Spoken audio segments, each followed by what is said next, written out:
네, 안녕하십니까. 임성훈 강도사입니다. 오늘은 여호수아서 8장 전체를 다 보겠지만 일단 너무 길어서 1절부터 9절까지만 보도록 하겠습니다. 제가 읽어드리겠습니다. 여호와께서 여호수아에게 이르시되 두려워하지 말라 놀라지 말라 군사를 다 거느리고 일어나 아이로 올라가라. 보라, 내가 아이 왕과 그의 백성과 그의 성읍과 그의 땅을 다 내 손에 넘겨 주었으니 너는 여리고와 그 왕에게 행한 것 같이 아이와 그 왕에게 행하되 오직 거기서 탈취한 물건과 가축은 스스로 가지라. 너는 아이성 뒤에 복병을 둘지니라 하시니라. 이에 여호수아가 일어나서 군사와 함께 아이로 올라가려 하여 용사 3만 명을 뽑아 밤에 보내며 그들에게 명령하여 이르되 너희는 성읍 뒤로 가서 성읍을 향하여 매복하되 그 성읍에서 너무 멀리 하지 말고 다 스스로 준비하라. 나와 나를 따르는 모든 백성은 다 성읍으로 가까이 가리니 그들이 처음과 같이 우리에게로 쳐 올라올 것이라. 그리할 때에 우리가 그들 앞에서 도망하면 그들이 나와서 우리를 추격하며 이르기를 그들이 처음과 같이 우리 앞에서 도망한다 하고 우리의 유인을 받아 그 성읍에서 멀리 떠날 것이라. 우리가 그들 앞에서 도망하거든 너희는 매복한 곳에서 일어나 그 성읍을 점령하라. 너희 하나님 여호와께서 그 성읍을 너희 손에 주시리라. 너희가 그 성읍을 취하거든 그것들을 불살라 여호와의 말씀대로 행하라. 보라, 내가 너희에게 명령하였느니라 하고 그들을 보내며 그들이 매복할 곳으로 가서 아이 서쪽 베델과 아이 사이에 매복하였고 여호수아는 그 밤에 백성 가운데서 잤더라. 아멘. 자, 오늘은 여호수아서 8장을 보도록 하겠습니다. 네, 7장에서 아간의 범죄가 해결된 후에 하나님께서는 마치 여호수아 1장에서 가나안 땅을 정복하기 전에 여호수아를 격려하셨던 것처럼 마음을 이렇게 강하게 하고 담대히 하라, 저러나 오라 치우치지 말라 말씀 기억나시죠? 새로운 격려와 함께 승리를 약속합니다. 8장은 7장 아간 사건만 없었다면 여리고 성 점령 이후에 멋진 연속편이 되었을 장입니다. 이 짧은 구절 속에서 몇 가지 중요한 영적인 가르침을 한번 생각해 볼 텐데요. 먼저 1절부터 2절까지 안에서 우리가 한번 생각해 보겠습니다. 우리 1절을 한번 읽어볼까요?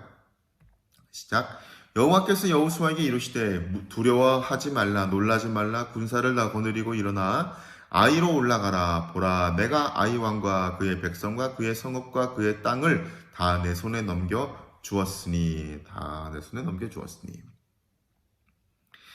네, 첫 번째 우리가 한번 생각해 볼 것은 여호수아서에서 계속적으로 강조되고 있는 것 중에 하나는 전쟁의 궁극적 승리는 바로 승리의 근원이 되시는 분은 바로 하나님이시라는 것입니다. 하나님의 승리를 주셔야만 그들은 이길 수 있다는 거예요. 하나님이 이 성읍과 이 땅을 다 내 손에 주었다라고 말씀하지 않습니까?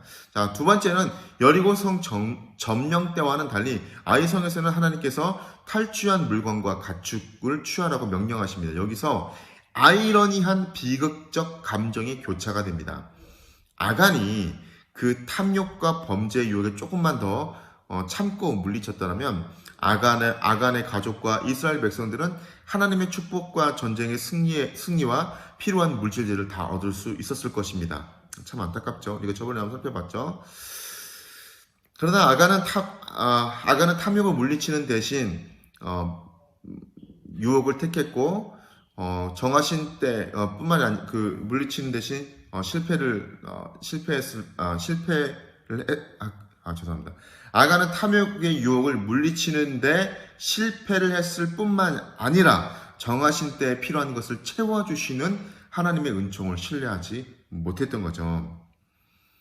우리는 우리의 방법대로 원하는 것을 얻으려 할 때 우리 개인뿐만이 아니라 우리가 속한 믿음의 공동체에도 엄청난 고통을 가져올 수 있다는 것을 우리가 명심해야 됩니다.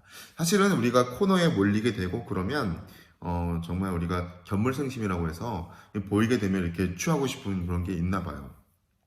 사실 요즘 모두가 다 힘들지 않습니까?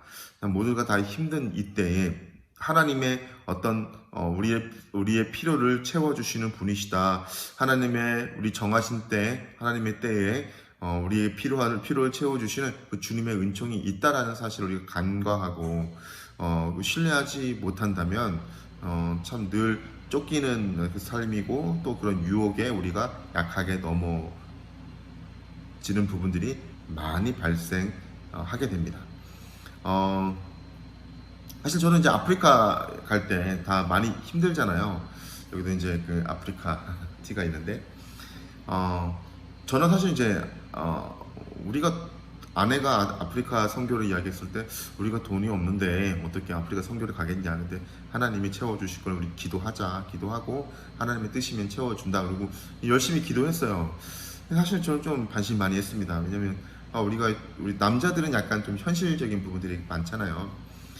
그런데 하나님을 신뢰하고 계속 기도하고 또 계속 기도 부탁하고 했는데 놀랍게도 정말 풍성하게 채워주셔서 도리어 아프리카에 있는 교회들에게 또 뭐 교회에 도서관을 세울 수 있을 많은 돈은 아니지만 약 한 만 달러는 안 될 것 같은데 아무튼 그 정도 또 이렇게 우리가 후원을 하고 오게 되는 그런 놀라운 일들이 있었습니다.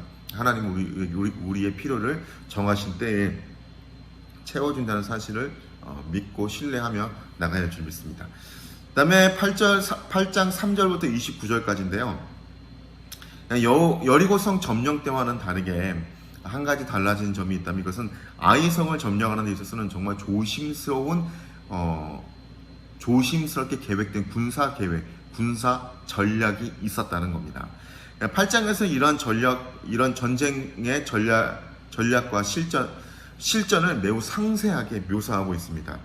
저자의 의도는 6장에서 여리고 점령 때와는 대조를 보여주고 있습니다. 사실 6장 때는 매 하루에 한 바퀴씩 이러면 마지막 날 7바퀴 돌았잖아요. 그리고 총 13바퀴 돌고 소리를 와 지르자 우르르 무너졌잖아요. 근데 그게 아닌 우리 이 8장에서는 굉장히 좀 디테일한 군사 전략을 통해서 전쟁을 치르게 된 거죠. 자, 그러나 우리가 궁극적으로 생각해야 될 것은 그럼에도 불구하고 전쟁의 방법과 관계없이 궁극적으로 전쟁을 승리로 이끄시는 분은 여호와 하나님이심을 계속해서 강조하고 있습니다. 그것은 하나님께서 직접 전쟁의 방법론을 지시하시는 것에서도 나타납니다. 8장 2절에 너는 성 뒤에 복병할지니라 라고 이야기를 하고 있습니다. 네, 너는 성 뒤에 복병할지니라. 결정적인 순간에 하나님께서 직접 진두지휘하며 승리를 약속하시는 곳에서도 나타납니다. 우리 18절 한번 읽어볼까요? 18절 시작. 여호와께서 여호수아에게 이르시되 내 손에 잡은 단창을 들어 아이를 가리키라. 내가 이 성읍을 내 손에 넘겨주리라. 여호수아가 그 손에 잡은 단창을 들어 그 성읍을 가리키니. 그러니까 하나님께서 구체적인 방법 또한 알려주신다는 거죠. 결정적인 순간에 진두주의하시고 승리를 약속하시는 것을 나타내 주는 거죠. 자, 그 다음에 또한 아이 거민을 진멸하기까지 여호수아가 단창에 잡아둔 손을 거두지 아니하였다. 26절에 나오죠. 이런 기록을 통해서 여호수아의 행동을 과거의 모세의 모습과 연결시킴으로써 우리 출애굽기 17장에 나오죠.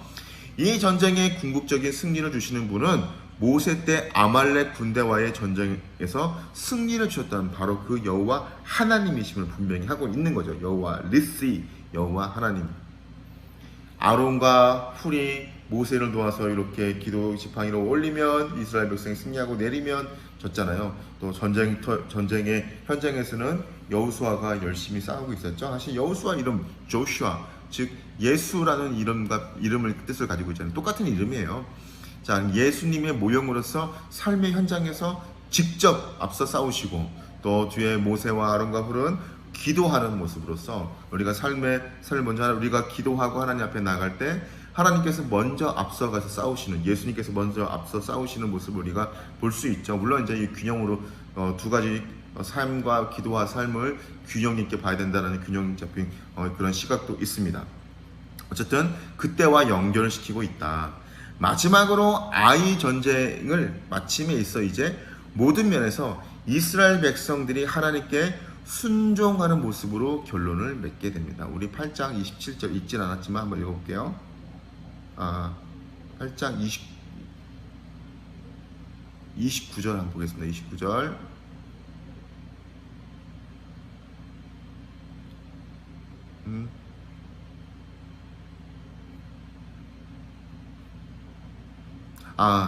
죄송합니다. 8장 27절입니다. 자, 오직 그 성읍의 가축과 누락한 것을 여호와께서 여호수아에게 명령하신 대로 이스라엘이 탈취하였다. 그러니까 여호수아에게 어떻게 한 대로요? 명령하신 대로 했다라는 겁니다. 그러니까 여호와께서 여호수아에게 명령하신 대로 다 행한 겁니다. 자, 사랑하는 여러분, 여기까지 한번 살펴보았습니다. 다시 한번 우리가 한번 정리를 해보면 결국 승리의 근원 누구죠? 바로 그 승리의 근원이 되시는 분은 바로 하나님이시라는 겁니다. 하나님이 승리를 주셔야만 이길 수 있다라는 거죠. 두 번째, 이제 여리고성 점령 때와는 다르게 탈취한 물건들을 또 아이성에서는 줬잖아요.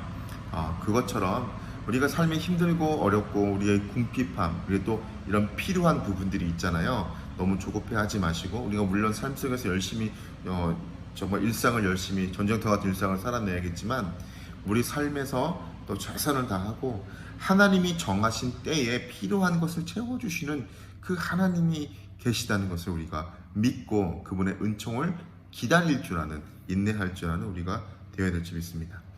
세 번째, 결국은 승리의 전략, 디테일한 하나의 전략을 하나님께서 또 알려주십니다. 자, 이런 전략들을 보면 참 하나님께서 이스라엘 백성들로 하여금 어떤 무슨 삼국지에나 나오는 그런 전략처럼 디테일하게 훈련시키는 그 승리하는 방법을 알려주시는 장면들을 또 보게 됩니다. 어쨌든 그럼에도 불구하고 다시 한번 강조되는 이 모든 전쟁의 승리는 궁극적으로 전쟁의 승리 이끄시는 분은 바로 여호와 하나님이심을 강조하고 있는 거고요. 그럼 우리는 뭘 해야 되냐? 우리 마지막 27절에서 여호와께서 여호수아에게 명령하신 대로, 그렇죠, 명령하신 대로 우리가 순종하는 거. 바로 이스라엘 백성들의 이 가나안 땅의 전쟁은 결국은 순종으로 이기는 전쟁이었습니다. 순종으로. 우리가 순종함으로 이 전쟁에서 승리하는 그런 우리가 되었으면 좋겠습니다. 우리가 기도 제목 나누고 한번 기도하겠습니다. 여러분들은 어떤 것을 오늘 느끼셨습니까? 여러분, 많은 폭염과 폭우와 이런 무더위 가운데 건강 지키시고, 저는 오늘 요즘 많이 좀 아프리카 때도 그랬는데 요즘 우리 성도님들의 삶도 그렇고 또 우리 교회 예배 처소적인 문제도 그렇고 좀 우리가 복합적으로 기도할 것은, 결국은 이끄시는 분은, 승리를 주시는 분은 하나님이시다. 하나님, 우리 모두에게 우리 가정과 학교, 우리 교회와 또 속한 모든 공동체, 직장과 사업터에서 승리를 주십시오. 그리고 하나님께서 우리에게 필요하신 그것을 정하신 그때에 그 필요를 채워주시는 하나님의 은총이 우리 교회에, 우리 가정에, 우리 사업터와 직장에 있게 해주십시오. 라고 한번 기도하고 마치겠습니다. 기도하겠습니다. 하나님, 감사합니다. 하나님께서 인도하여 주셔서 또 우리가 이렇게 살고 승리할 수 있음을 믿습니다.